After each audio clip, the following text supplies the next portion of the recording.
Hello, Steve Amara. Yeah, hi. How are you? Fine, man. So it's a pleasure for me to receive you today to introduce you to the Kongossa community. So first of all, will you please introduce yourself to Kongossa listener? Okay. So my name is Amara. I graduated, I think like 4 years ago now, Yeah. from Catholic University of Central Africa, where we met each other. Yeah. And after that, I went in France and I graduated from Master of Science in Finance in Lille, Yeah. Catholic University. And then after that, I was immediately hired at Societe Generale, where I've been for 3 years now, I think.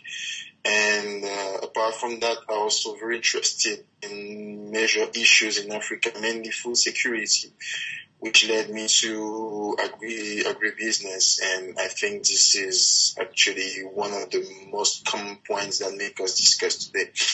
Okay, great. You are very focused on opportunities in Africa. And I would like to know what advice can you give to African entrepreneurs in terms of making the right decision? Yeah. You know, the usual thing is act now. Yeah. It's something we should always be aware of, and we should always remember when we're trying to do something. It's act now. Okay.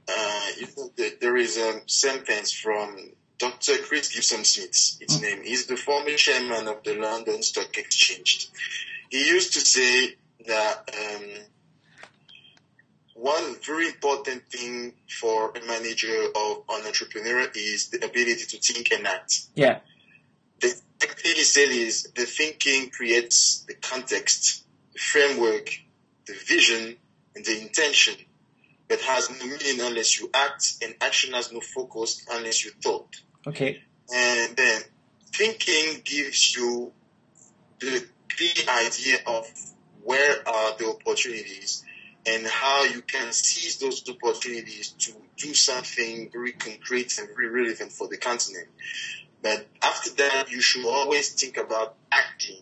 The right thing, when you're talking about the right thing, is to act by looking at what could have a strong impact on our communities. I don't know, maybe in our villages, we see that many people use cocoa. Yeah. But do not know exactly how to gain money from that. Yeah. And you can be very imaginative and innovative and create a business model that can enhance that.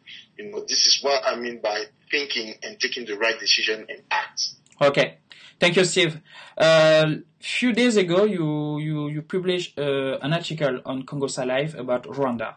So I would like to know, how do you evaluate, how do you assess the situation right now in Rwanda? Rwanda is like Singapore of Africa. Okay. what Singapore is for Southeastern Asia, Rwanda is the same thing. A very small country with a kind of economic boom really undescribable. I'm really surprised when I look at the figures of that country today. 14 years ago, that's why I mentioned in the article, 14 years ago, the country started to recover from a very strong genocide. And when you look at where the country is now, there is a lot of surprises. You see that actually in Kigali, almost everybody has access to the internet. As in many countries in Africa, this is a very small part of the population that can actually have access to the web every time. Yeah. There is a lot of people in Kigali with BlackBerries. We have access to emails every time. And this is very important. I think you're aware of that also, is that the more you are connected to the world, the more you can access the information and share it and be aware of all the new tendencies. This is the case of Rwanda. And my main interest in Rwanda is that the country completely changed the way of thinking of most of African countries have. Usually we expect many things from the government. In Rwanda, they really applied the Chinese proverb, do not feed somebody, learn that guy how to be a fisherman. Yeah. This is exactly what they did in Rwanda. They put a lot of money in the country to learn people how to be entrepreneurs. Okay. So, for instance, if Rwanda has to build a new port or an aero train or something like that, an aerospace, what they will do is not call from a foreign aid. They will give money to the local persons, try to find if in the country someone feels really strong to start something, a huge project for entrepreneurship locally, and they will enhance that. This is something I found really interesting, and I will end by that saying that you should always look at Rwanda, because to create a company in Rwanda today, first thing, it takes 48 hours, and second thing, you need only $10. Okay. $10. So look at this country very carefully, and you might be really surprised. Okay.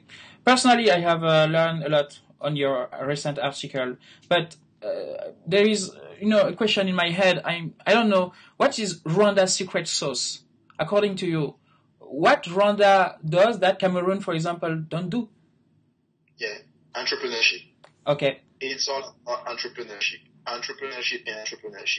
When I have no doubt that in other countries in Africa there are a lot of potential entrepreneurs, but is the local authorities really doing everything possible to let that entrepreneurship spirit shine? Yeah. Not sure. Yeah. And this is what Kagame did. This is what Rwanda's government did. Let the entrepreneurship spirit of all the population shine. I recommend, I will try to send it to the Kongossalive community with your permission. I recommend an interview of Paul Kagame at CNN, I think 3 years ago, where he picked 2 examples. The first one is somebody who did study in Uganda, in university in Uganda, and came back to Rwanda to create a huge agribusiness company. And the second case, which was very interesting for me, is a small farmer who did not know to speak English or French. Because as you know, the former language of Rwanda was French, and now it's totally English. Yeah. It does not know English and French, but he speaks Rwanda, which is the local language there. And that guy told to the camera that it doesn't matter if you don't know to speak English. You don't have to speak English. You don't have to speak French. You speak Kinyarwanda, the banker will understand that you speak Kinyarwanda and your business worth maybe 1,000 Rwandan francs only. But because your project has the potential to help the economy enhance, I will finance it. Okay. I will help you to be the entrepreneur you want to be. This is what Rwanda has very important, according to me. Okay. Thank you, Steve, for this interview. We have appreciated that. Yeah.